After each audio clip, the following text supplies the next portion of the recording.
Date is March 19th, 2025, and this is the regularly scheduled meeting of the Nevada Taxicab Authority Board. We are at 3300 West Sahara Avenue, Suite 400 in the Nevada Room in Las Vegas, Nevada. And I will call us to order.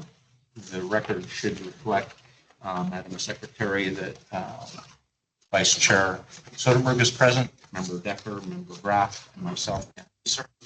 And we have not heard from Member Weekly, so he may be on his way. But I will call us to order. We have a quorum. And Member Decker, would you lead us in the Pledge of Allegiance? I pledge allegiance to the flag of the United States of America and to the republic for which it stands, one nation, under God, indivisible, with liberty and justice for all.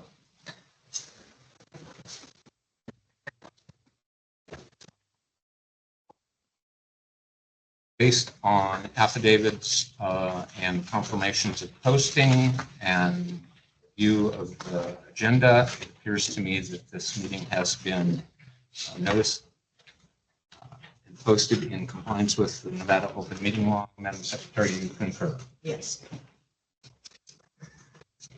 That'll take us to agenda item 2, which is our first public comment session. This matter is on our agenda pursuant to Nevada Open Meeting Law. To take comment from any members of the public who wish to address us on matters which are within our jurisdiction. We may not take action on those matters today, but we certainly welcome members of the public either in person or remotely to provide comment. Is there any member of the public present with us in the room in Las Vegas who would like to make public comment at this time? Seeing none, Madam Secretary, is there anybody online who would like to address us? No. Accordingly, I will close agenda item 2, our first public comment matter. Agenda item 3 is review and approval of the board meeting minutes of February 19th, 2025. The meeting minutes have been provided to members of the board. Are there any changes, additions, or corrections? Hearing none, I'll entertain a motion. So moved. Second. Been moved and seconded, Soderberg and Graff. Any discussion? I was not here and will abstain if you still have a quorum to vote. I still have a quorum to vote. Okay. Thank you. All those in favor signify by saying aye. Aye. Any opposed? Minutes are approved. Agenda item 4 is a presentation by Jeff Duncan and Yvette Sanchez from Aging and Disability Services from the Department of Health and Human Services. And we appreciate you being with us today. Hoping to hear from you for a while and thank the administrator for working with you to get us there. So take it away. Appreciate that. Good morning, everybody. My name is Jeff Duncan, Agency Manager for the Nevada Aging and Disability Services Division. That's always a mouthful. And I'll have my co-presenter introduce herself as well. Good morning. My name is Yvette Sanchez, and I'm the supervisor of the detox assistance program with Aging and Disability. So again, this is Jeff Duncan. For the record, we are going to walk you through a PowerPoint this morning, but I'm going to give you a history lesson because there's a lot of working parts with the program we're going to talk about today. And then that will walk you all through just some more details of the program.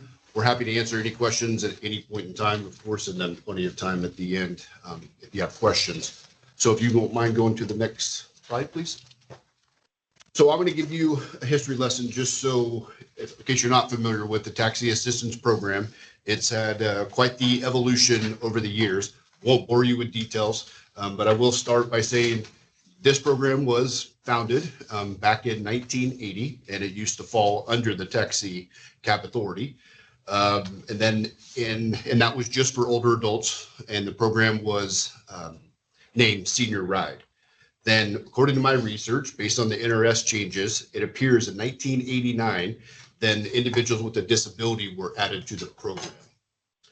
Then fast forward to 1995, the program was then transferred from the Taxicab Authority to the Nevada Aging and Disability Services Division, which I believe we were the Division of Aging at that point in time, if I remember my history lesson. And then important to note that in 2012, we renamed the program the Taxi Assistance Program because it was broader than just for older adults. So we thought it was a good idea to say it was Taxi Assistance Program for older adults and people with disabilities. In short, and that's going to go through much more detail on this, but it provides affordable discounted taxi coupons to program participants. And it's for all of Clark County cab companies. Anybody can, that's one of your registered companies. So further on the history, I came to the Nevada Age and Disability Service Division in September of 2012. We were going through quite the program shift at that point in time, where there were some regulations that our division and your agency worked on to really streamline the eligibility. And I'll give you some numbers here in a second. But at that point in time, the program was for all Nevadans 60 plus and had a physical disability. Then with your assistance, with the Taxicab Authority's assistance, we implemented some regulations to put some eligibility criteria in play, similar to what we already did with many of our other programs. So that was done in October of 2012. And to give you just a snapshot, our caseload back in September 12th or September of 2012 was 6,089 individuals. When we put this eligibility criteria in place, and I won't bore you with the details on the tier, but that's going to explain some criteria. And by January of 2013, that program dropped to 3,662 individuals on the program, meaning the regulations that were put forward and the eligibility criteria, it eliminated a couple thousand people. Then you fast forward all the way to July of that next year in 2013, our caseload was 1,914. That's really where we stabilized out with the current funding levels and with the current eligibility criteria put in place. Then there was a lot of other things that happened with the program. Back in October of 2014, the regulation was very specific on the criteria for eligibility. We again worked with the Taxicab Authority to free that regulation up a little bit based on program availability or program needs and available funding, because it really put us in a corner about who could qualify for the program and didn't allow us very much flexibility. So that was back in 2014. Trust me, this is important. We'll get there. Then in 2015, January of 2015, when I came here, I didn't understand how we were running the program, that we were charging our lower income individuals, and these are individuals that could make $700, $800 a month, while we were charging them the same price as somebody who was on a higher tier making a higher income. So back at that point in time, January of 2015, we reduced the $20 coupon book to $5 for our two lowest tiers, meaning they paid $5 and they got $20 of service. And then we had two other tiers, 3 and 4 at that point in time. We left them alone where it was a 50-50 cost share. Then, based on the regulation change, based on the program needs, in August of 2015, we eliminated tier 4. Now, just to give you a comparison, those individuals on tier 4 were actually making the same amount of money as our administrative assistants running the program, meaning our AAs could literally qualify for the program. So we made a program decision in unison with the Taxicab Authority that tier really wasn't a high priority for the coupon books.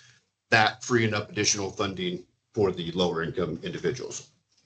Then fast forward to COVID, we had to shut the program down for quite a few months just for safety. It was closed from March 16th, 2020, all the way through June of 2020.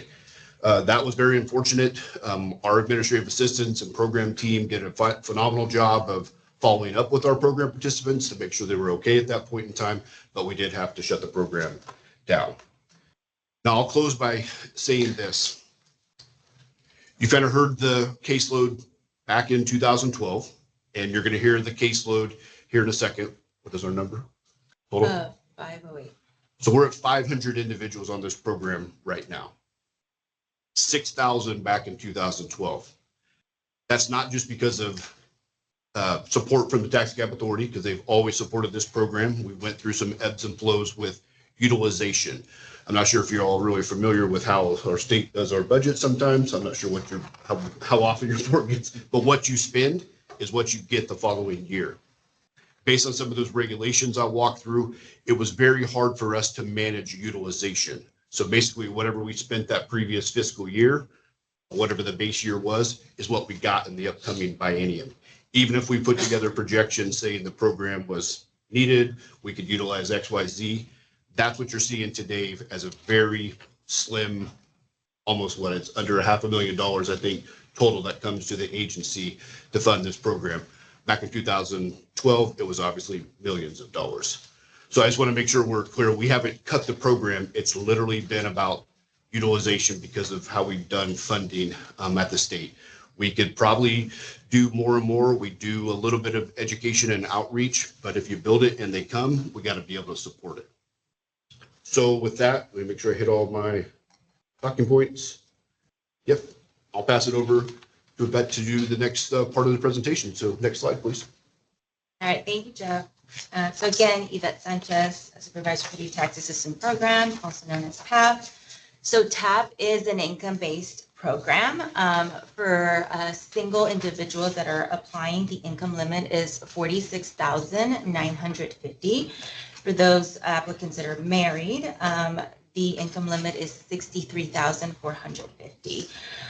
So applicants must be 60 years of age or older or have a diagnosed permanent disability. If they do have a permanent disability diagnosis, there must be a physician doctor note that states, permanent disability. Or if not, we also accept a Social Security award letter as well. We also require a Nevada ID or driver's license to pretty much establish Nevada residency. For proof of income, we have two options. We have we are able to receive the previous federal tax returns or the IRS tax transcripts. That's for option one. And for option two, we do accept the Social Security award letter or any other pension award letters that the individual might have. We also, or Department of Welfare award letters as well. And a recent bank statement showing all deposits and all pages as well. Next slide, please. All right, so how do our clients use our TAP vouchers? So they're able to use them as cash to pay for their cab fares. There is no change provided for these vouchers. What they give is basically the amount. The vouchers may also be used towards the driver's tip. They may take additional passengers with them as long as they all are going to the same destination. The TAP program sells vouchers at a discounted price. Each book contains $20. There's denominations of $1 and $5 booklets only. And we currently have 3 levels. We have tier 1, tier 2, and tier 3. Tier 1 and 2, the clients are eligible to purchase up to 7 vouchers or voucher books per month. And tier 3, they're eligible to purchase up to 6 vouchers a month.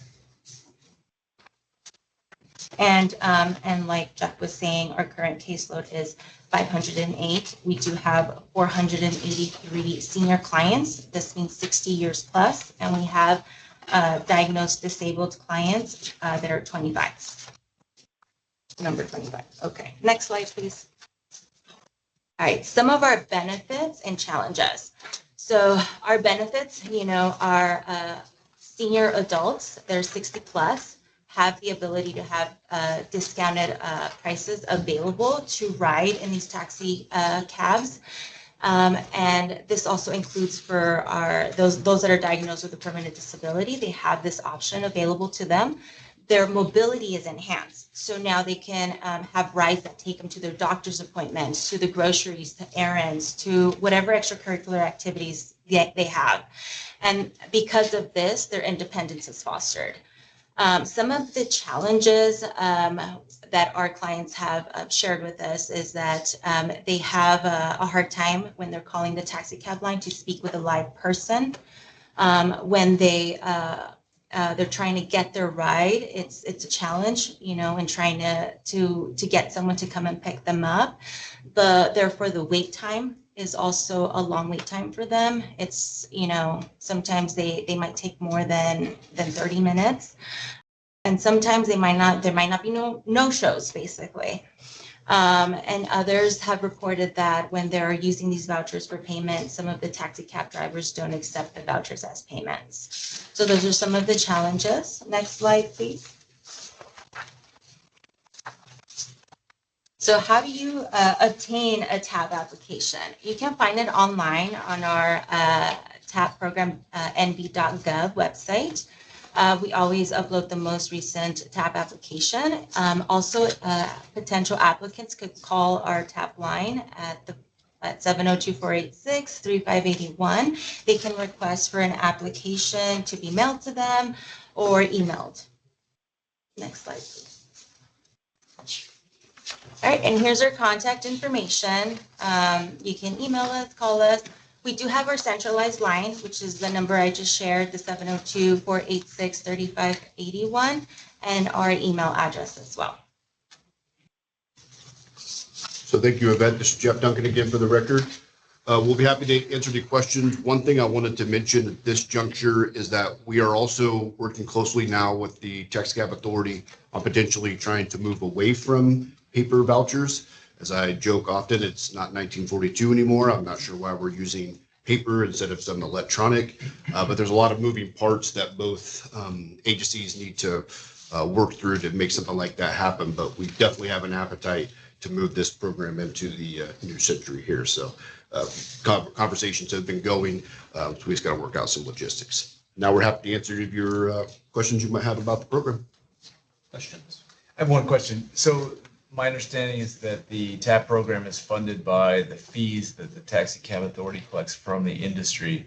Is there any similar program that the NTA administers based on fees collected from TNCs, the transportation network companies, the Uber and Lyft? Oh, good question. Just Jeff Duncan for the record. So yes, correct. This program is 100% funded, pass-through funding from the Taxi Cab Authority. At the current time, I'm not aware of any of the rideshare programs. Our community partners do receive other funding outside of the Taxi Cab Authority, of course, for transportation services, older adults, people with disabilities, and they may have their own agreements with the rideshare. But currently, the Nevada Age of Disability Services does not have a direct contract or any grants with the rideshare companies. I have a couple questions. This is a Southern Nevada only program. Yes. Because it came from Clark the County. TA, which was a Southern Nevada. Okay, I understand that. And is largely funded by that fee that people, essentially taxi cab customers, pay per ride. But yet your budget, you say, is always pretty much limited to what you did in the biennium before that. So when you collect more money, where does that money go? So it's Jeff Duncan for the record, collect more money. Could you If there's a clarify? surplus, I mean, you've been budgeted amount and you have a certain need, but there are probably times when you're collecting more than you need because taxi cab ridership is up. So it's Jeff Duncan again.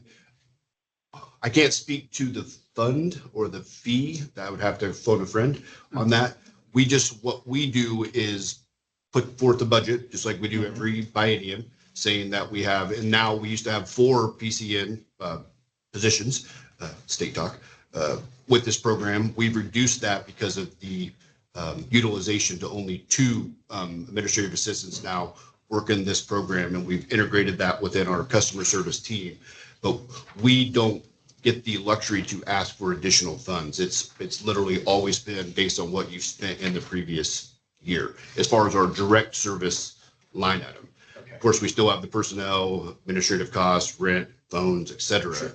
But as far as the revenue, the individuals must give us $5 in order for them to get a $20 booklet. So that revenue just goes back into the bucket. And then when the taxi companies invoice us, that's how we pay that direct service cost. Not sure if I answered your question, but it's not that we're, As you were answering, I'm thinking maybe that's a better question for the Administrator Park. We collect the money and then we give them what they asked for based on the budget that's approved by the legislature. So if there's extra, what happens? And then conceivably, if there's not enough, what happens? Yeah, so that's a bad day if there's not enough. I have line items in my budget. It's about 380,000 a year, I believe, that we supplement the program with. And as you'll see coming up later, we'll be talking about our financial situation. This is a big part of that. We're going to continue to fund this program. If there's an overage, it just stays in my budget for the next budget session. But it does. But it's not that I can go spend that. It's there for this program. Okay, and so somebody would have to go to IFC, either these people would have to go to IFC and say, we need more money, we had more utilization, or you'd have to go, we got this money sitting here and it hasn't been used. So somebody'd have to go to IFC to get that moved to, for a different purpose. Okay. And I guess I have one more question on the rates before I have my last question of you. So on the question on the rates, we're at our annual rate hearing. Yes. This is a surcharge, correct? Or is it just part of the rates? I believe it's just part of the rates. So if we were to change those rates, we would affect this. Correct. Okay. And I guess my last question, because I'm very unfamiliar with your program, so I really appreciate you being here. Is there any location restriction? I mean, you talked about people going to the doctor and grocery stores and all that kind of stuff.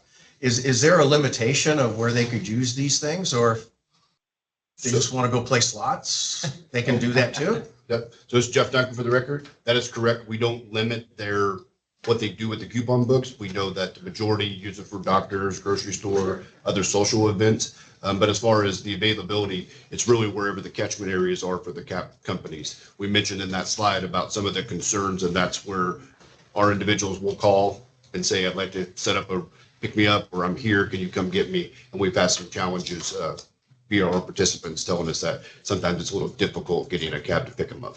Okay, thank you. So is there a limit on the number of people that can apply to the program? Or is that just the limit is forced by the budget? So it's Jeff Duncan. There is no current limit or caseload methodology. It's really about I'm going to call it the direct service line item because it's the easiest way for me to speak of it. So back in 2015, when we were able to make the program more flexible, we now increase and decrease the number of books available each month based on our budget. So whatever's left in the pot, we will try to adjust to use every penny of that budget, of that direct service line item, so we don't lose it in the next year. That's what I meant about the utilization. Sometimes there's low months where we don't know why people don't use their books or maybe come in and ask for their books. They don't come in every single month.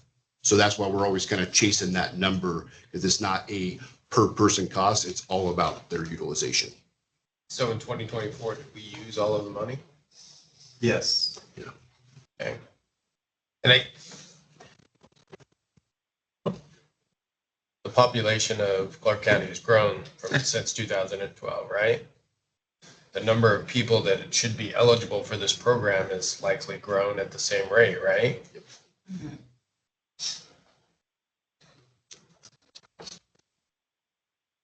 Okay.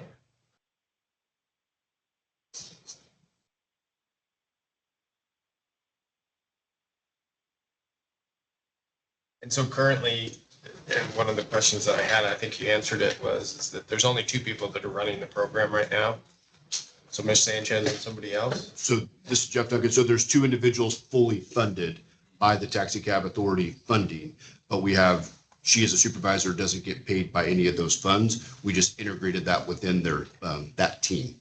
And then obviously myself, many others, we have management analysts to help us with our projections, other supervisory chief level staff, everybody gets involved to kind of help run it, but they're not paid. Only two individuals are directly paid by these funds. Okay. To AA2s, correct? Yes.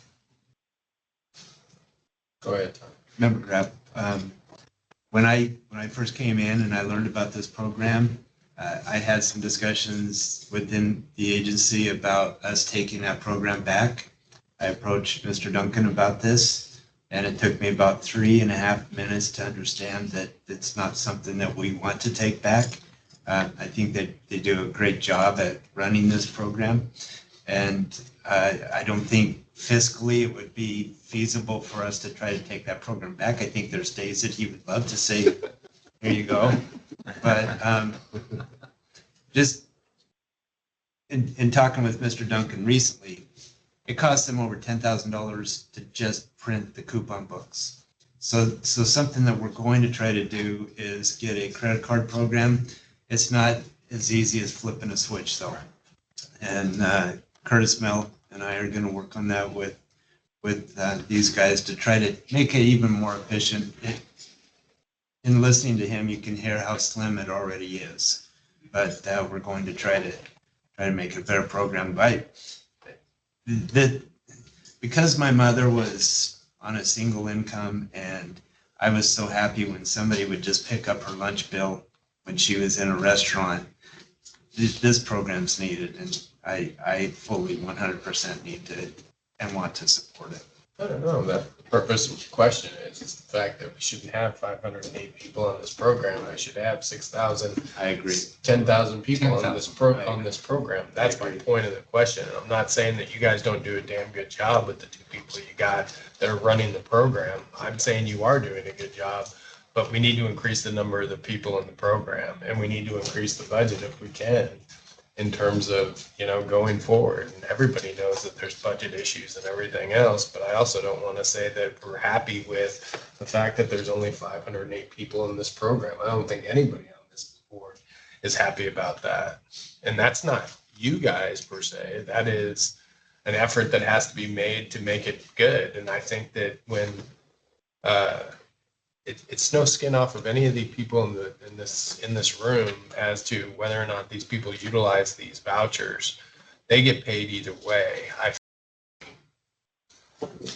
curious that you said some people, the cabbies, don't want to take them because they're going to get exchanged out. They do it and everything else. And I can actually probably understand from having been in businesses and stuff like that all my life as to why that happens. But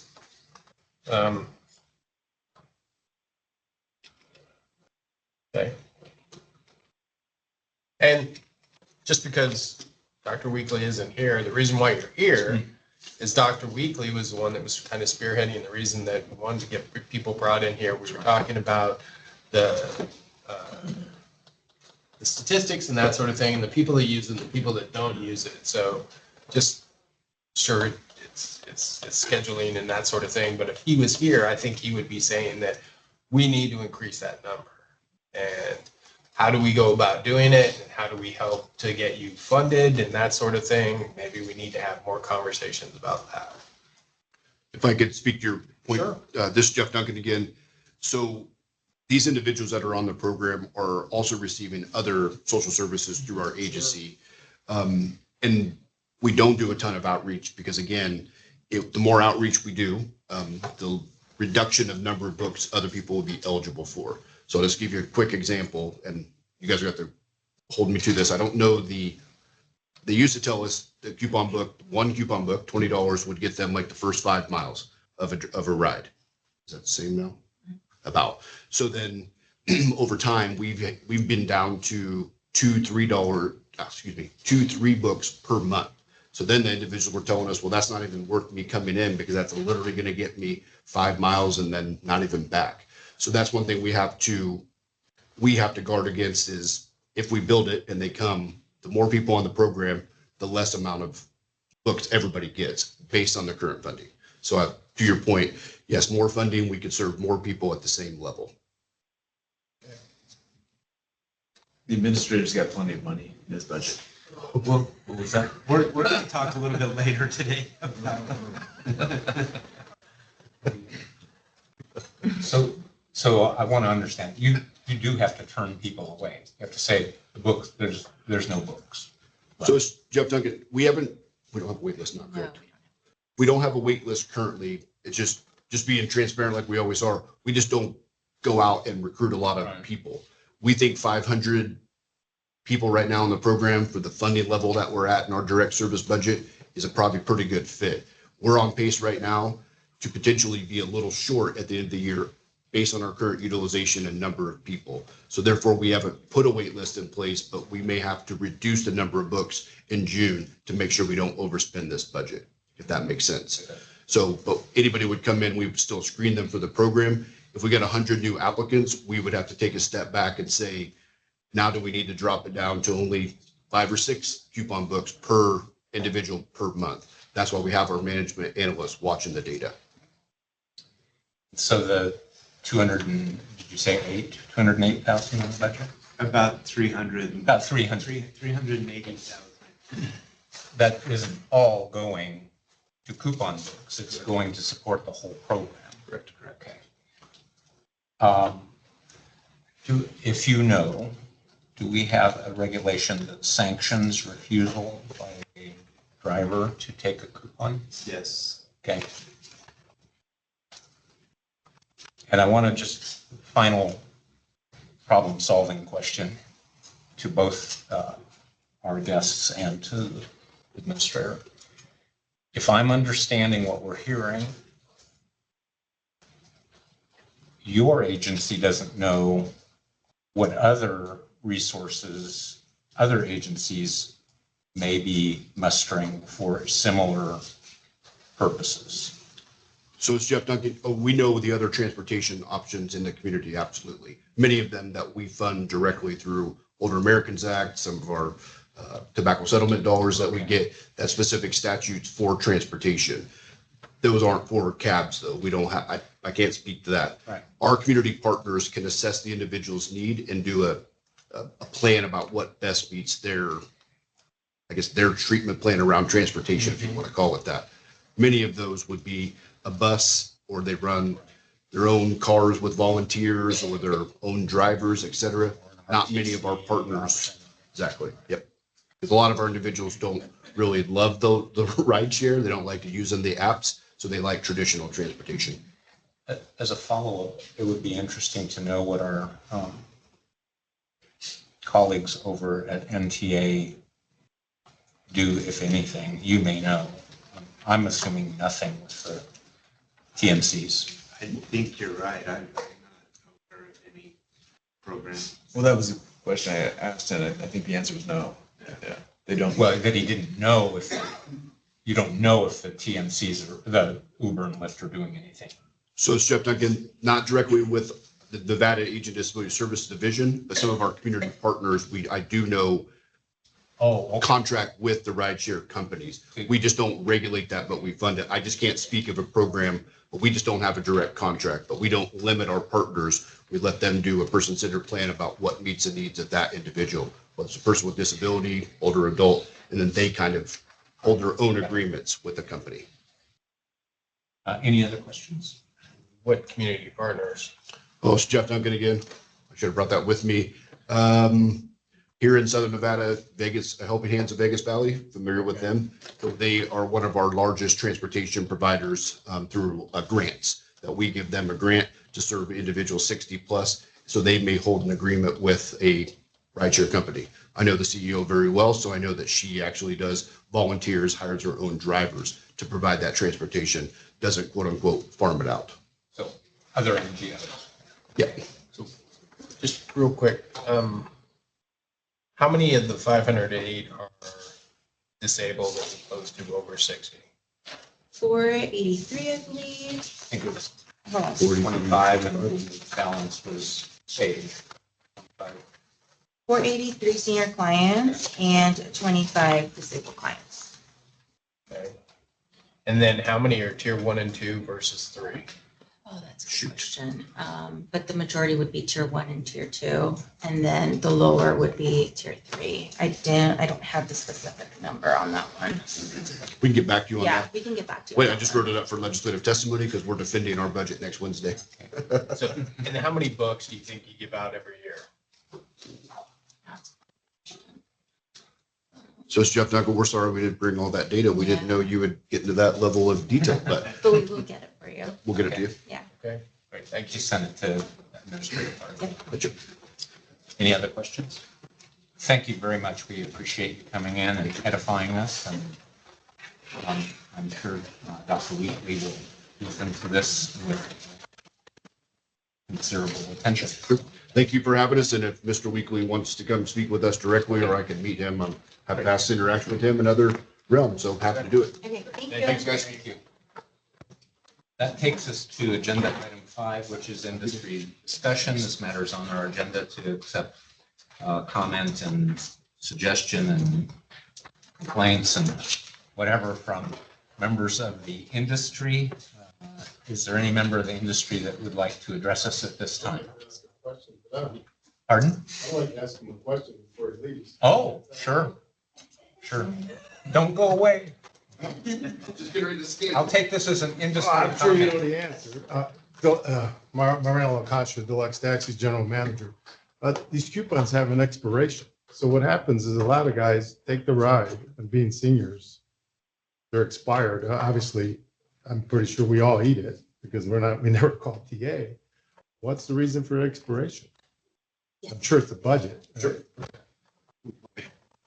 So it's Jeff Duncan again. So long history on the expiration dates, which is why we want to get away from paper. We've had a new process now that we only print any coupon book printed has the end of the state fiscal year that funding comes out of. We do have a policy where we'll allow those individuals to replace a set of those books because of the expiration, because they didn't get to use them. But we tell them, and they do a great job at the end of the year saying, you must use this by June 30th, 2025, or it's not valid. So what happens is the ride's taken, and at the end, the driver's like, oh, You can't take this, right? and that's where the problem arises. So if they do go digital, that'd be great, because now the card would have no expiration. Of course, All right. the electronic method might Thank solve that issue. Thank you very much. I'm going to run now. Thank you. Thank you very much. Yeah, before somebody else can. Anything else on industry discussion? Those present, any industry discussion points from online? No. That takes us to agenda item number 6. This is the first, I think, and probably a few public hearings we may have on our annual review of rates as required by NRS 706-8824 subsection 6. As we've discussed recently, we are tasked with doing this annually. The board decided last fall we wanted to start the process in March.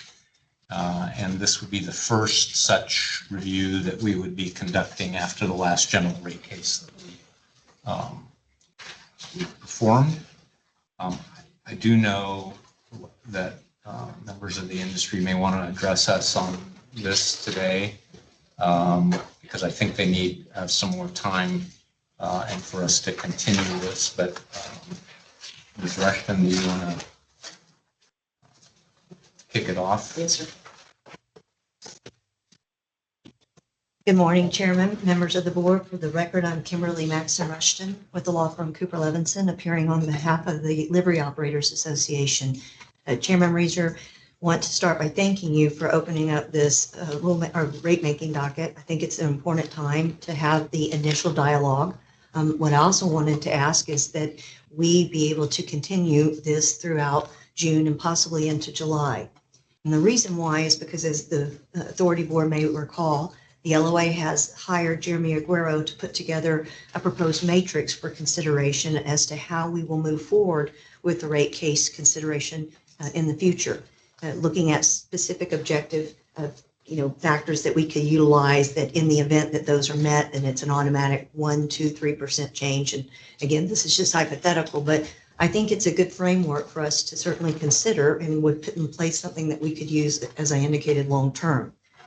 That said, Mr. Aguero, as most of you are aware, is currently involved in the legislative process, or the session, and will not be available to get back to this until June.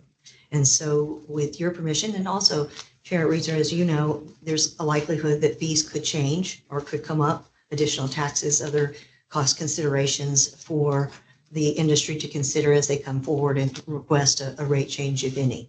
And so with that, again, thank you for opening up the dialogue, giving us an opportunity to present, what we think will be good factors for the board to consider long term. Questions? Thank I have, no, don't go away. I have a couple questions. So as I understand what you're saying, Ms. Rushton, is that the model that Mr. Guerrero is working on would be something, if we were to adopt it, that we could use on a continuing basis. It's not a one-shot deal. Is that correct? Yes, sir, that's the objective. And subject to other folks having comment, when do you think, if we were to continue this so we didn't have to renotice it, would that be July or I would say. legislation? July or The later. legislature doesn't Mhm. finish till the first week in June, so That's the he challenge. might want to take a nap too. So, I do. You want to take a nap now? After ledge. well, the positive thing, Chair and members of the board, is the fact that we had already asked him to start this process. So it's a matter of going back, looking at the figures and again, talking to us as industry members about how we see this progressing in the future. The other thing too is I neglected to mention, not only is this going to be a framework, but the objective is that, after 5-7 year period, we come back and reevaluate this. So really looking long-term so that as you consider the proposed regulatory changes today, that's one of the ones I think is going to be most important. Let's put this in place, have it in the regulations, and then that way it gives everybody an easy formula in the years ahead. Also helps to address the surcharge issue, I think. So those are some of the factors that he'll be considering. I spoke to him probably 2 weeks ago. He indicated that he could look at it in July. So I deferred to the board, but I think we could have a robust conversation, certainly in August, if that's not too late for the chair and the members of the authority. Any follow-up questions on that? Okay, thank you. Thank you, Chair. Any other members of the public that wish to address us on rates? No.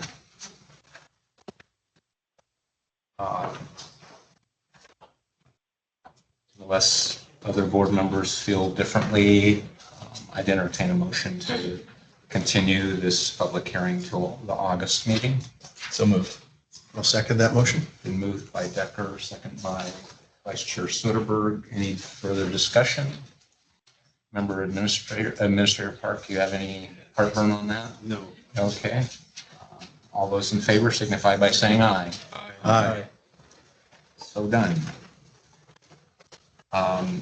Next item is agenda item 7, which is a report from Administrator Park on the status of appointment of a hearing officer, interventions, and other pre-hearing tasks which were referred to him last month on the application of Taxicab to address Taxicab charges to include a 50-cent pass-through software license charge. Administrator. Thank you. The amended application has been filed with our agency.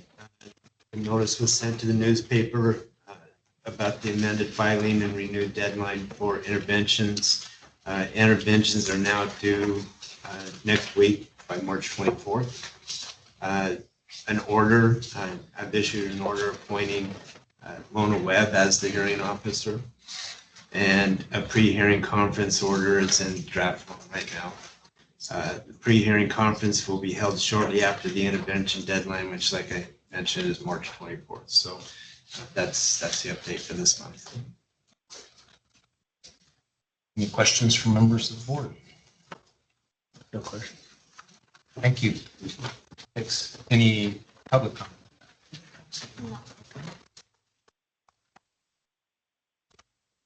That takes us to agenda item 8, which is the authority's fiscal discussion concerning biennium 2026-27. Mr. Park, tell us what we should think. Yeah. Thank you. What we should struggle with. This has been a very difficult past couple of months with our budget situation. When I took over as the administrator, I thought we were doing really well. And I don't know if the wind blew wrong or what happened, but things have just gone downhill. As of July 1st, I will be losing 3 positions in the enforcement section, 2 enforcement officers and a supervisor. I was just told last Friday to balance our budget, we need to lose a supervisor position. About an hour ago, right before our meeting, got another phone call and I'm missing another bit of money.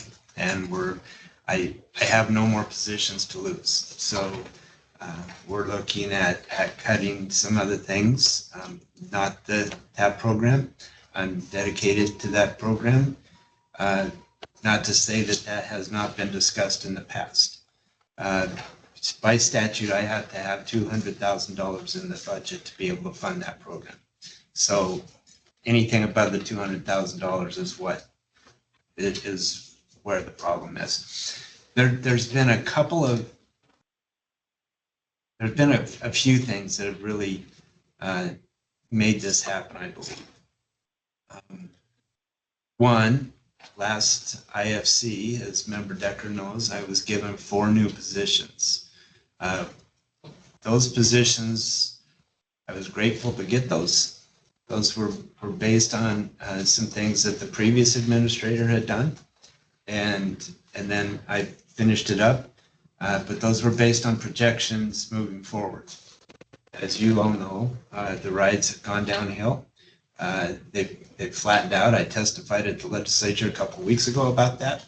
I know the industry is aware of it, and that's directly affected us. Funding 4 brand new positions, thinking that you're going to have the same amount of money, and then you don't, that's really hurt. We've had a couple other things. Obviously, we're still trying to catch up from COVID. And we also have had, I don't know how to say this and be nice, but the all state employees were given substantial raises, and good for them. I was one of them. I benefited from that. I'm happy about that. But that did not fund those were not funded. And that in a self-funded agency with declining revenues, that's really hurt. And there's been a couple other small things too that I don't know that I really need to get into unless you guys have questions about it. But we have a CBA, a contract with the enforcement staff. They were given quite a bit of stuff, not funded. So a lot of times when a self-funded agency is not being funded for all the things that are being given, it's just all kind of come to a head. And luckily and thankfully, I believe I have a good relationship with the industry. We've been in talks, and the industry is committed to making this ship right again. I know that there's a couple of different ideas on the table, but I don't think that that's really my position to talk about. The industry may or may not want to, I'm not sure, but things are in the works. But if something doesn't happen by the end of this legislative session, I'm going to end up losing more positions, and that's the last thing I ever want to do is to lay somebody off. How, is this a $2 million shortfall? Probably around $2 million, yeah. And I need to address, Member Graff asked me what my budget was, and I kind of shied away from it a little bit because there's rolling money. You have reserves that roll over to the next year. Some people include that, some people don't, and so it wasn't as easy of an answer but my budget's around between $5 and $6 million. Right now, we're spending more than what we have. But I can tell you that the agency is lean. We're not just willy-nilly spending. We're doing the best we can to try to keep our budget tight, and I believe that the industry would even agree with that when they've looked at our budget. So question. I'm sorry, were you ready to take? I'm good. I just ready to be poured my peppered. soul I out. didn't want to cut you off. You were going to say something. Pardon? I didn't want to cut you off, though. You were going to say something. No. Okay. You might ask what I was going to ask Oh, okay. more artfully. Okay. So I know these these items are complex. They play out over time. There's no easy answer today, so I'm going to stay out of your business, but offer you any help that you might need. Thank you. I had one question, hoping the answer is yes. Based on the recent approval of the 4 officers through IFC, do you have 4 positions vacant or projected to be vacant that you're going to be cutting, or is this literally impacting someone's current employment? So we had positions throughout the year. I guess I'll start at the beginning. I got the 4 positions. I started filling those positions, but I also had some openings come up during the year. As of right now, I do not have to cut any bodies. I had positions that we were losing the PCNs, like Mr. Duncan said, state talk, but it's the position control numbers. So those PCNs are now gone as of July. So you'd be holding the vacant positions and then cutting them in July? Yes, Okay. those are gone. They're not coming back unless something happens and I go back to IFC here. Good, okay, that's good news. That's the only question. I guess my question would be, and I'm trying to get my arms around what happened here and relate it to my other past experience, but it wasn't too long ago, prior to you becoming administrator and in the beginning of your term as administrator, we're hearing we have lots of open positions. We're using these salary savings for overtime for our enforcement officers. And that told me we had extra money. We don't have as many vacancies now, is what I'm hearing. So we're not getting salary savings. And the projections, and correct me if I'm wrong, I'm just trying to get my arm around so I understand this. And the projections of increases in rides did not occur. So our projections of what's coming in turned out to be inaccurate. Nobody's fault, that's projections. And at the same time, we've done a good job of fully staffing our agency or near fully staffing our agency. So we've gone from a situation where we had all this salary savings, and now we're on the opposite end of it. To the point that we can't even fund what we're approved as far as FTEs. Is that correct? I think you've hit the nail on the head. Okay. When I first took over, we did have, I believe, 8 or 9 positions open in the agency. I worked really hard. All of us worked really hard to get those positions filled. And I think for about 6.5 hours, we were full for one day. And then people quit. And so we did have salary savings. Salary savings has gone away. We usually run about maybe 1 open spot. Right now we have 1 open spot. I don't see us ever having more than 2 or 3 open spots. So we've done a really good job of keeping those positions filled, and it's very necessary with the workload that we have. That's one of my issues is our work doesn't change. Still have the same amount of cabs, same amount of cab drivers. We still have the same amount of people that need to use the service, but I continue to lose positions. And so trying to be as efficient as we possibly can. But to go back to your statement, yes, I believe what you said is absolutely correct. So it seems like the problem we had with the unemployment insurance problem, and my administrator at the time said, I've gotten really good at finding change in the cushion seats, because there really was. It was funded by the federal government every year, but the legislature did it on a biennium. So in the second year of the biennium, when the economy was booming, there'd be less money from the feds, and you couldn't fund the positions you had. But everybody's constituent says, oh, I called unemployment and nobody, I couldn't reach anybody for 3 days. I said, well, the phone operators don't exist, and we wind up, buying vehicles later and buying computers later and trying to shave everything here, and everything just gets a little older so you can keep the live bodies there to answer the phone. So I understand the predicament you're in, and I've always been asking. I used to ask every meeting, how are we doing filling these vacancies? The fact that we're near full is a credit to you. Prior to you coming in there, it seems we were just always had tons of vacancies, and that tells me good about your administration here, but now it's created another problem. Congratulations. Thank you. So, but I think I understand the problem. If anybody were to ask me, it actually is very complex, but it's very simple from a high level. It's, yeah. This money didn't come that we thought it was gonna come. We don't have people leaving like we used to. Hence, we're spending more and getting in less. It's Well, pretty simple. And I do want to say that the rate increase for the drop fee and the tech fee, the drop fee has not been raised since 2003. The tech fee was created in 2013. There has not been any raises in our drop fee or tech fee since then, and inflation has gone up 65%. So that just piles on to the situation that we're in. Sure. So you're dependent to keep up with inflation, you're dependent upon more rides Yes, because the fee itself has not increased. correct. And so the solution is either somehow generate more rides, increase those fees, however, I don't know if that's legislative or something we could do, or just have a smaller agency or drive old cars. Yeah. Yes to all of it, I guess. Okay.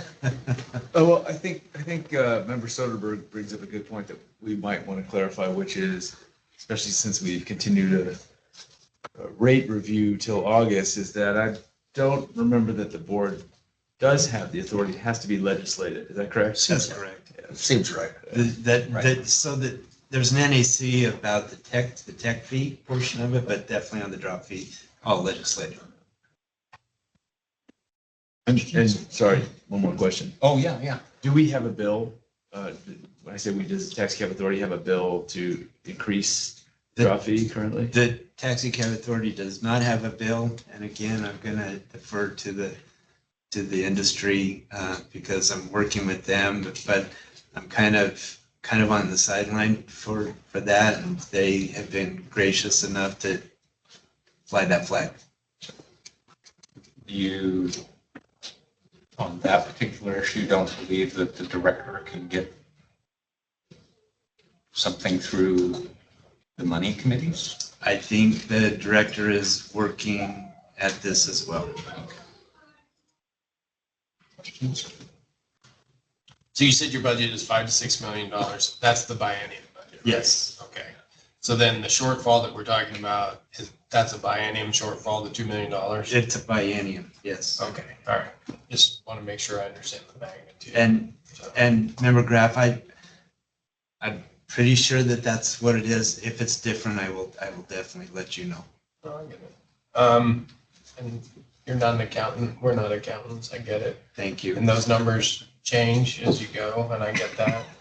And it's not just one raise that was over the last year or two. It's been a series of 2 or 3 raises for the various employees of the state. So we get that. So I've heard numbers of somewhere between 15 to 20%. 25%, 12% 1 year and 13%. Yeah. So I get it. I mean, it's not hard to multiply that times your budget. So 25% of $6 million is what it is. Yeah. That seems to correlate. And if it didn't correlate, then I think we'd be asking you different questions. Sure. So,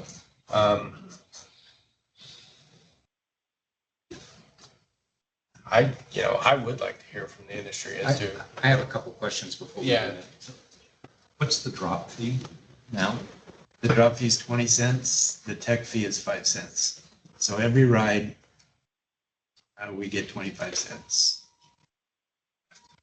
The projections that I've talked with our fiscal unit is a 20% or 20 cent increase per ride. So if a ride costs $20 now, it costs $20.20 per ride. If we got That's what you would need to increase it by? that, yes, So the drop fee would need to go to 40 cents? Is that what you're yes, saying? yes, Okay, and the tech fee would have to go to 10. Huh? 10. 10. And that would cover your 2 million? Oh, I'm sorry, my math is wrong. We were asking for 15 cents on the drop and 5 cents on the. So, Okay, so 35 and yes, 15. 35 and 10. 10. Okay. Oh, doubling the tech fee is. And that would cover you with the current ridership. Yes, No, you're not increasing, I projecting an increase in rides. I believe the rides are gonna go up. I believe there's some things going on that will hopefully help the ridership. And are you factoring that into these 35 and that point 10? No, my factors with the fiscal unit was get me through two bienniums. I don't know that the legislature would want to go out further than 2 bienniums. So I wanted to see, I needed enough money to get us through 2 bienniums. That was my request.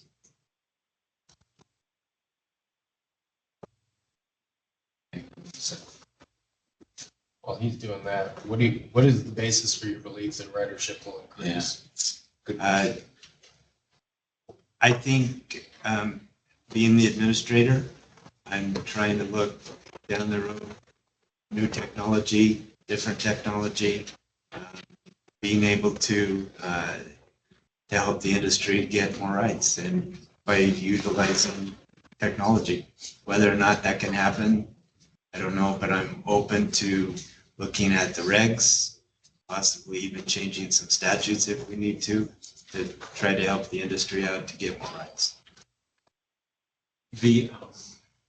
I will tell you that that's not always, it's not what everybody believes. I'm going to play devil's advocate with you.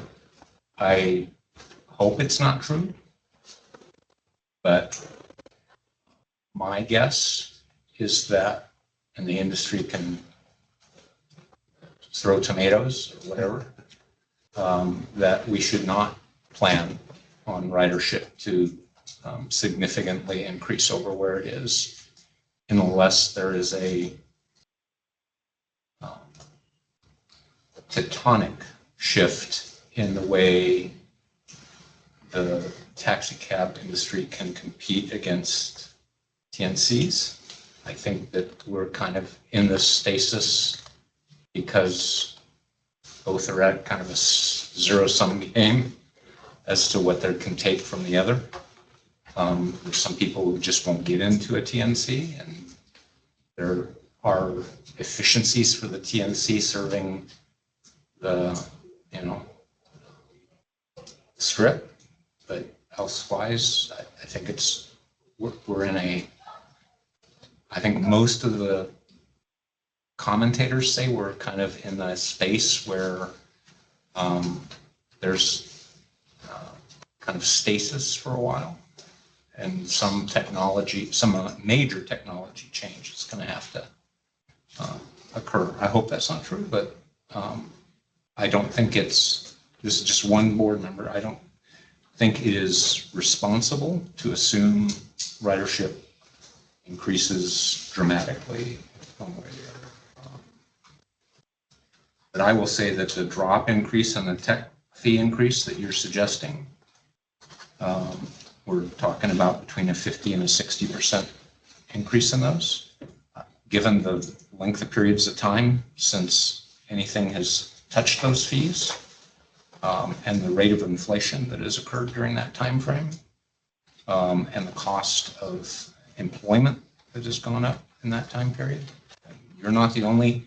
Private sector's had major, your 25% is nothing next to what many segments of the private sector have seen in salary or cost of wages. I think that those are at least what should be done. And we ought to think about whether there's something else that should be done. And because we're in a rate, we've commenced a rate review, I think it's something that's squarely before us. And now I'm not asking questions, I'm pontificating, but I'm doing so because I do want to hear what the folks in the audience think of that. I guess my question is, does the legislature and you may not know the answer to this, you may have to get back to us next month. Does the legislature believe that rate increase has to be in place before they sign a die? They do. When I testified just 2 weeks ago, 3 weeks ago at our budget, this topic came up and they asked that we get them something by this legislative session. And Chairman Reeser, if you don't mind me commenting on your pontification. Maybe I'm naive. I look at other metropolitan areas around the country, and I see Uber and Lyft and taxis and subways and L trains and metros all coexist. And I believe that there's enough rides here in Las Vegas to make that happen. Given the number of rides, given the modes of transportation around Clark County, I believe that our rides can go up. And again, maybe I'm being naive, but I believe that can happen. So maybe I'm naive, but that's my hope. And I know that there's technology out there. I send Curtis Mel every year to the IFC or IATR, conference. I know that there's technology being used around the world and even around the country that can make this industry more competitive with the TNCs. It's a matter of getting those things done. Yeah. And you may well be correct in the long term, but you're talking about you need a solution 26, 27? Correct. And my take is that the legislature is going to I've played in that field. I see the question of, so why do you all of a sudden think volume's going to go up? That's the usual question, because that's one of the budget tools that agencies use to try to sell the program. So Having sat in your seat, I would say there's a pretty good argument to support both of your positions. I think the niche is relatively set. There isn't, you couldn't argue that the industry is expanding its territory or its speed. But there is also, you could argue that rides could go up. They have in the past, dropped off and then returned. So it has happened.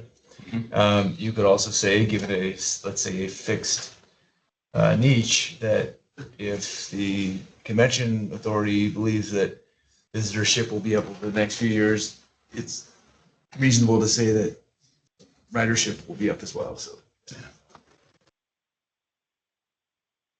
Mr. Chairman, I have a couple more questions if you're done.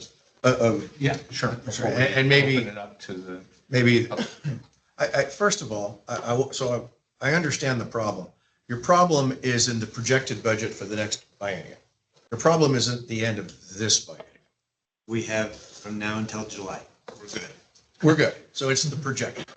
So my experience on that was when you're short, you get a call, either from the director, LCB fiscal, the governor's fiscal office, and they want you to make a real quick cut. They have to fix a number like that afternoon. They don't even call you the night before. They call you like they're there, like, so that means cut because that you can do that fast. But it doesn't explore other things like extending your computer replacement, extending your vehicle replacement time, or any other thing that you would do. It's basically they call you real quick and they say, you got to cut 4 positions because our numbers don't balance. And they don't really give you time to explore all the other budget saving things you can do. Is that what happened? That's happened 4 times in the last month. Okay. The last one was this morning. I had a 10-minute phone conversation, said we need to cut X amount of dollars, and we talked about the IATR conference going away. It wouldn't have made up the whole difference. Sure, nothing does. Right. So you start picking and choosing throughout the budget to try to figure out how can I still remain solvent and effective and keeping all the bodies and they're tough decisions to make, but that's how it happens is I get a phone call. Yeah, you get a phone call, you don't have much time. If you had more time, you could really look at a bunch of things and, you know, I can say, it's a whole plate of things usually, smart ways to get that as opposed to just yanking positions because you got to give them an answer overnight. So I understand. There's probably a lot of other things you could do if you had time to think about it. My other question, and this is just an understanding. So the legislature sets the drop fee. That's a tax, essentially. So they would require to do that based on their, is the tech fee something that we do? Or is the tech fee something the legislature sets as well?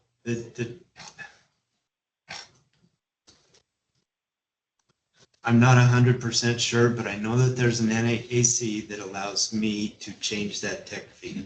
Okay. But I'm not sure if that, I know that it Within was.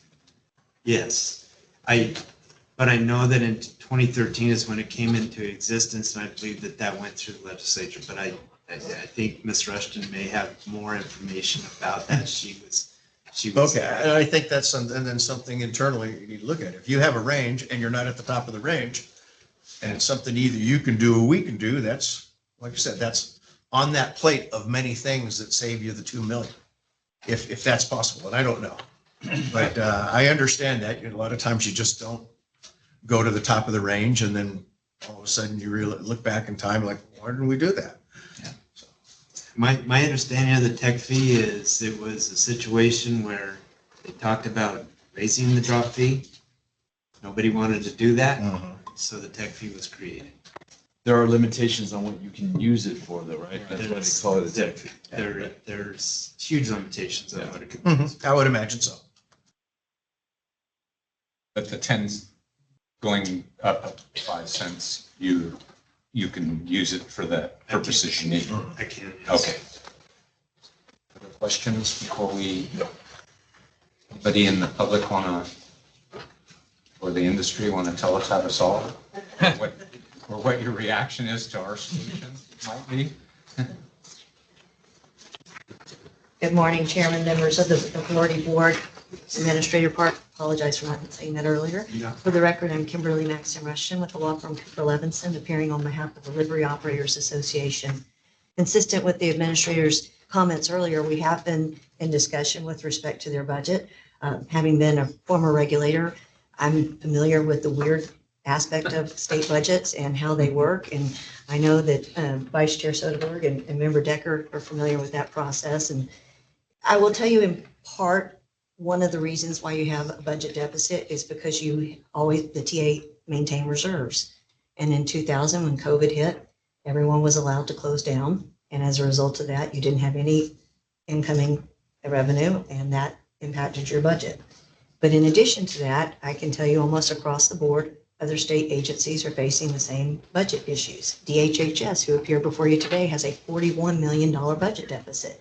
So it's endemic, I think, to the state, but consistent with what the industry has done in the past, we have no inhibitions about going to the legislature and asking for more money for this agency. We believe in the autonomy of the TA. We believe in the strength of the administrator and the staff and what they've done to really improve the agency and improve the industry. And so for those reasons, we're here to support the TA. We're looking at different funding options in addition to raising the meter rate. The technology fee. In 2013, the legislature adopted the real-time data system. And a part of that funding was the 5% or 5-cent tech fee that was going to fund the TA to track taxis in real time. It never came to fruition because of the fact that there were other budget issues in other state agencies. And as a result of it, in 2015, it was repealed. But the industry came in and specifically asked the legislature to retain the 5 cents because she had not had an increase since 2003. So those are the incremental steps that we've taken. But as we look at the budget as it stands right now, a couple of thoughts are as alternatives to raising the meter rate. One, we could look at raising the zone rates. So we have set zone rates now.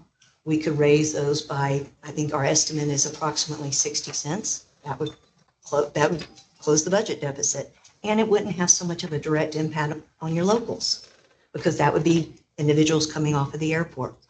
But that requires a legislative change. Even though you set the zone rates, we would need to go to legislature and specifically ask that 60 cents of that be appropriated to the TA. So it's a little bit more complex than just putting out a bill. We need to really sit down with the administrator and talk to him about ways that we can effectuate that so that it doesn't give them a gap in the funding. One other alternative that we're looking at is 3% excise tax. As you know, under NRS 372B 160, it specifically identifies the 3% for TNCs, common motor carriers, and then taxis. But we'd like to consider, or the legislature to look at, could you redirect that 3% specific only to the taxis to have a threshold whereby the first 5 million collected annually goes to fund the TA, thereby creating a permanent funding solution for the agency that doesn't balance on the back of the writing public or the industry. That's more challenging than it probably, I mean, it sounds easy to do and it sounds like a good idea. The problem is that once you ask the state to redirect general fund money, it's more and more complex. But there are examples out there. Currently, the Cannabis Compliance Board has an excise tax, and by statute, the first 5 million of that goes to fund the CCB. So there are models, and we'd like to explore those. Had some preliminary discussions with the lobbyist and Director Sanchez, and we'll continue to do that. But just wanted to make you aware that these are certainly options that we can all explore, and it's only mid-March, and so for those reasons, we still have time, and we'll work to, I think resolve the budget deficit and do what we can to ensure, again, the autonomy of the TA going forward. And with that, happy to answer any questions that you may have. Questions? Ms. Rushing, you're, having been there at the time, this tech fee, it was for a specific project, Yes, sir. which has never occurred. Correct. So where did that money go? We asked that the TA be able to retain it and specifically use it for its technology. Computers, we left it as broadly, I Sure. guess, the category And, open yeah, as we could. Technology is a big word, so I assumed what you told me was going to be correct, but I want to confirm it. And is that a set fee, or is that something that the administrator or the board has a range in which it can? I thought it was a set fee. Member Okay. Soderberg, I was pretty confident that it was a specific amount, and I recall the testimony being, let's keep it at 5 cents. So I think the regulation just it codifies what we had already agreed to in the legislative session. So your understanding is a set fee by the legislature. To increase it, they would have to do that. Right now, we're using it for other things, so it's not just sitting to the side waiting, and that something could be used to otherwise fund something else. Yes, sir. It has to be some level of technology. Maybe And we're 1 using cent could go to the Department of Health and Human Services to get away from the paper books. I don't know. I mean, but, again, we left the category of technology as broad as possible so as to give the TA the ability to use the money as they could or at their discretion. Now, what is it, your understanding, and correct me if maybe this is a better question for the staff. We fine people. Impound fees are pretty big ticket items, but we fine drivers. We've got a fee schedule. Where does that money go? I can tell you, they retain it. Yeah. Everything that is assessed by the TA, all fees, and that's another thing, I apologize for neglecting to mention this earlier. As you can look at the regulatory changes in front of you, think about the fact that the application fee, there's one applicable application fee for $200 that's been in place since 1975. Right. You have the authority to charge a fee for all applications filed. It doesn't have to just be one specific one. So you could consider raising that. There are other fees that the industry pays, the medallion fees, which we did increase, I think almost 300%. $100 to $300. And so those are things that, again, I think the industry would be more than willing to assist with in order to sustain the budget. And I'll tell you why, because of the fact that, again, the time that the staff has taken to go through these regulations and talk to us and say, how can I make it easier for you? How can I help you save money, in your daily operations? So that's why, again, an increase in fees and things like that are not so daunting because one, they're not regular, but it could at least supplement in some way. I just want to confirm with the administrator one thing. Are you sure fines and penalties go to your budget and not the general fund? I'm 90% sure that we retain those. Interesting. That would be a unique model. Yeah, unusual. No, the, Yeah. the NTA is the same way. Member Decker, they have two budgets and one is specific to the general fund. That's their fees that they collect off of their applications. But all of their enforcement fines and impounds go specifically to fund their enforcement division. That was my recollection Yes, sir. when the NTA was Yeah. the prior agency. Mhm. So that was directed toward, and it was actually, at first, LCB was like, no, you can't keep the money. And then they went, okay, you can keep the money, but only for certain things. So we couldn't pay for staff positions, but all of a sudden, all the vehicles were paid for by fines, which left opening and then the rest of the budget, because now you move money over. So in a sense, it did affect your overall budget, unless at some point you had more fines than you had enforcement targeted dollars, which that never happened. So, but yeah, I remember that got kind of creative, but all of a sudden, every vehicle, every radio, every desk for an enforcement officer was somehow paid out of fines. And, the other thing also is that the industry has worked, side by side with the administrator at how we can increase ridership and looking at pilot programs and other things that are unique that maybe we've not considered in the past, but would be helpful in incentivizing more people to utilize taxis. Again, that's just the ongoing dialogue and cooperative working relationship that we have with the administrator. I have one last question. I know, I'm sorry, I'm dominating No, the that's conversation, but anyway, back, Ms. Rushing, did you say we have the ability to charge for certain filings and we're not doing it? So pursuant to your regulations, you have one reg that specifically refers to applications, and there's a $200 filing fee. But then you have applications for rate changes and other things in which it's never charged. And I don't know why we would differentiate one application from another. And then the other thing too is at the NTA, there's a filing fee for PLTIs, for petitions for leave to intervene. It's $50 for motions. That means that the case is open, you're filing something pursuant to the case, there's no filing fee. But if you're filing as a petitioner in something that you want recognition of the authority, then there's a $50 fine, or a $50 fee, excuse me. So those are. But you're saying we have not been charging that. We have the legislative ability to do it and we have not. It's just a matter of. Not that these are massive revenue enhancements, but there are things we could be doing that we're not doing. And I understand, I've been through that. You have a $200, remember, we have a $200 filing fee in this state to file a major electric case. That doesn't even handle the copying for the first day. But, and then we found out we can charge people for copies, Yes. which was huge. When you didn't realize how many copies you were making for everybody. Every intervener wants the entire file and you're just basically giving them $1,000 worth of copying for free. You start looking at every little slice and you're going, well, okay, this helps a little bit. This helps a little bit. So there's some on a small measure right now, this board could do some things to mitigate this problem, is what you're telling us. Okay. Well, and actually the agency could without us currently as it. Like certified mailings for everything that goes out. Yeah. I mean, nowadays, under the open meeting law, there's alternatives as to how you notice members of the public. That may be a cost cut savings, so. I mean, if that saves one position, it's worth it. If you don't mind. Lona Webb, just inform me that every application we do charge $200 that comes in. It's just not in the reg. It's right. Seemed like there was another one. I forgot what it is.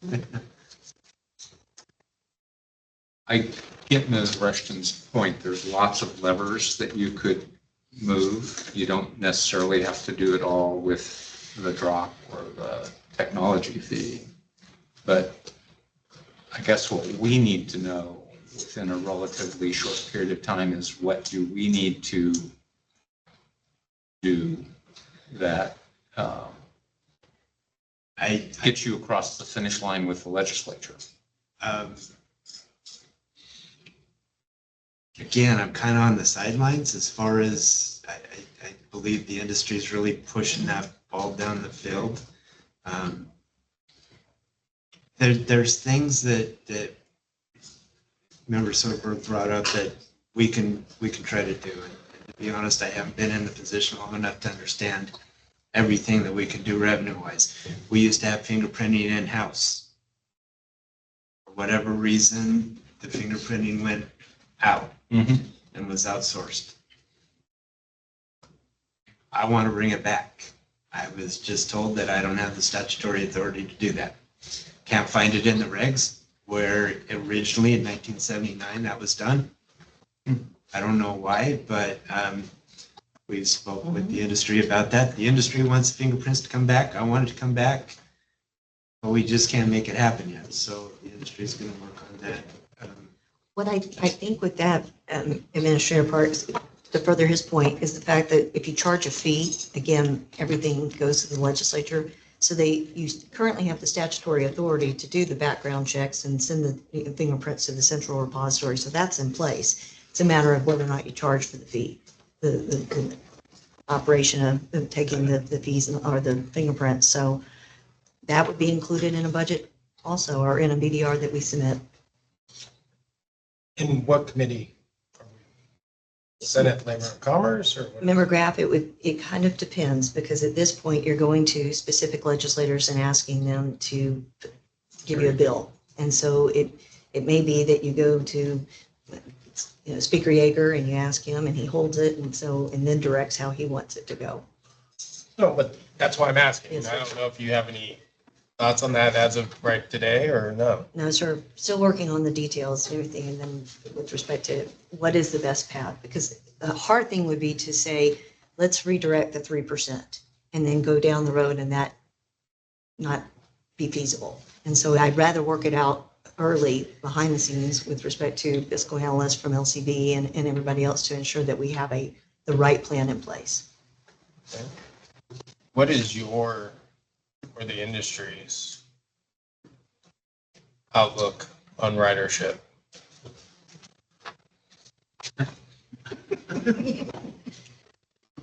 I think that with the opportunity new events coming to Nevada or to Las Vegas certainly helps. I think looking at some of the pilot programs, and it's a little premature to discuss those in an open forum, but some of the things that we're thinking about that could, there's, as Administrator Park said, there's lots of opportunities for groups to work in conjunction with one another. There's lots of opportunities to see how things such as the tunnel and the mooring works out. Right now, they have an application in front of the NTA to come out from the tunnel. They want to do fixed stations and a fixed route and everything, and $5 a head. So we have to look at things like that and see what the impact will be. And that will help us gauge where the ridership will be. And I think that that's one of the factors that we want Jeremy to help us understand. We have previously done a very comprehensive review of all similarly situated markets in the United States and what fees they charged and how, that impacted ridership. I think that that'll give us a good indication as to whether or not we'll be looking at a significant increase or just a marginal one next year to 2 years ahead. So you don't have a position? No, sir. I'm a little worried about the timing, though, of the rate case in August, that being after the legislature's gone and we haven't given them a solution. I think, clearly we're going to give them a solution beforehand relative to your budget. Okay. Once we get that determined and everything, then we'll know whether or not there's going to be a fee increase Got and it. everything. And so then that'll help us better prepare for what we I need to now ask. understand. Yes, sir. I understand your timing. I suspect they're going to want the board to do something, adopt regs or something. Again, I'd love to see the 3% redirected to this agency. It was promulgated in 2015 at the truly 11th hour, and the money was supposed to go, was specifically earmarked for the UNLV Medical School. That was funded in full. And ever since then, the state has gone, for the general fund, as the money from all of the TNCs, the common motor carriers, and the taxis at 3% every trip. It's a significant amount of money. So Any other questions? What is that amount of money? 9 million. What?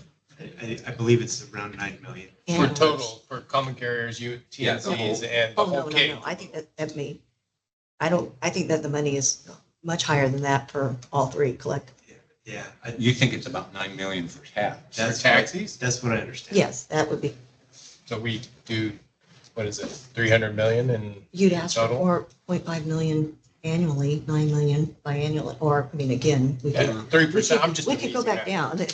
So, but what, again, Member Graff, the objective being that it's not such a significant hit to the state, but it certainly would assure the continuous funding for this agency.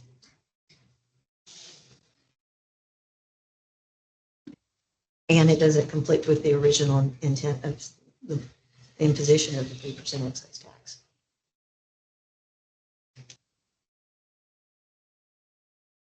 Yes, sir. Anything else? Thanks. Thank you. Um,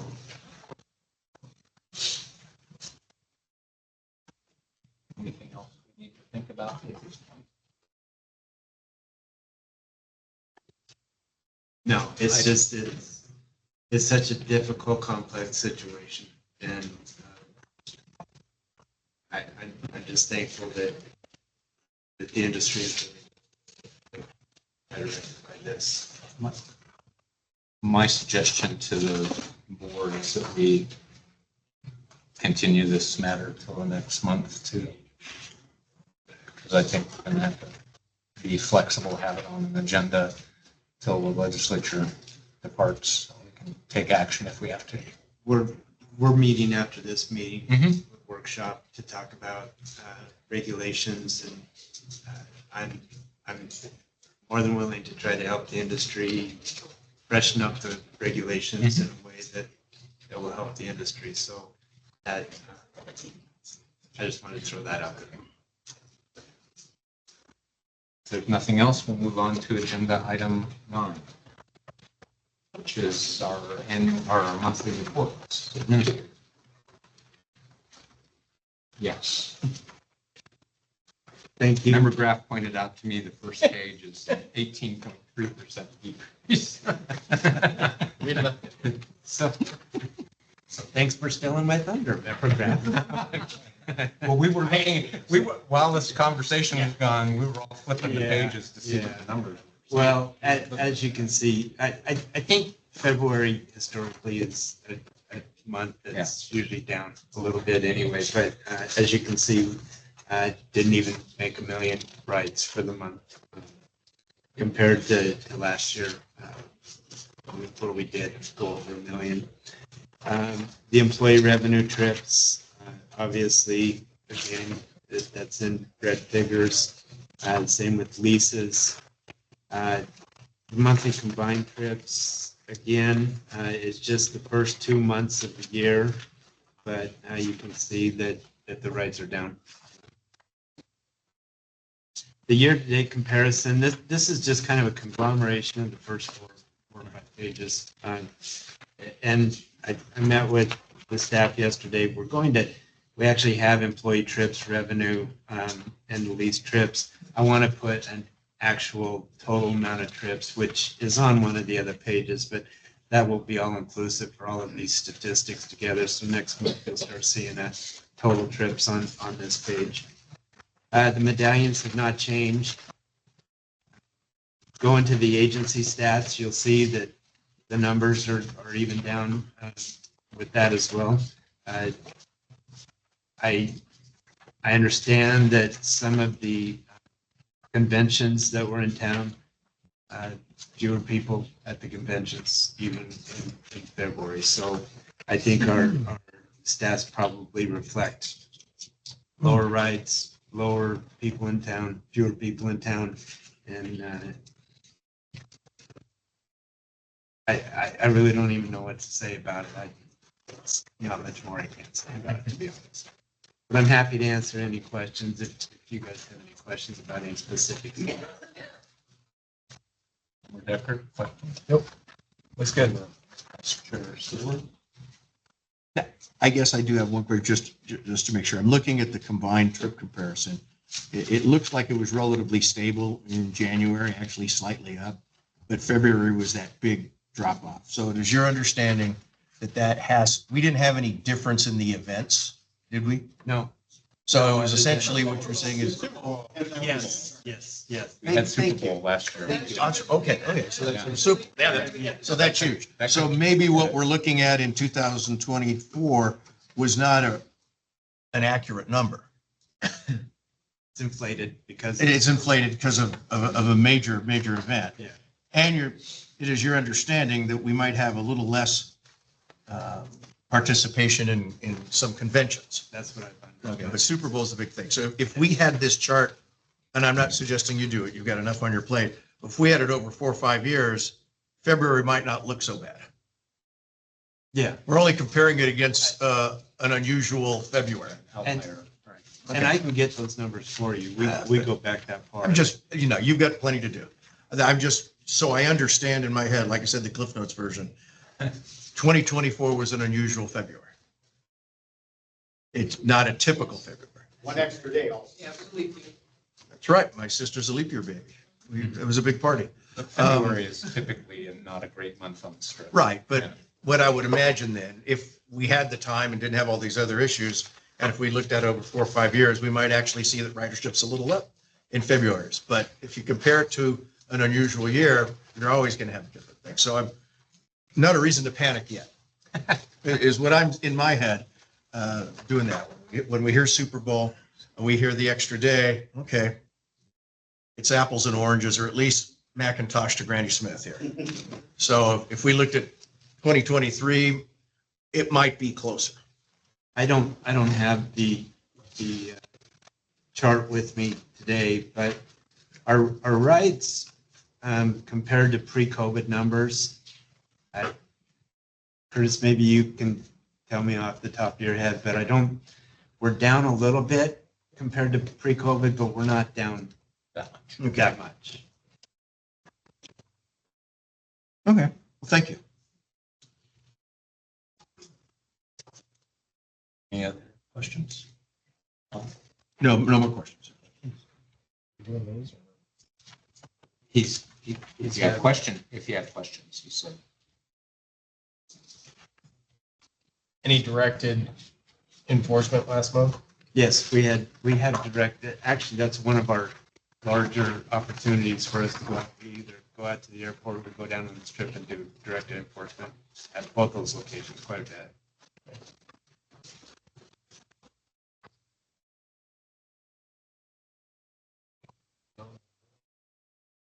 Thank you.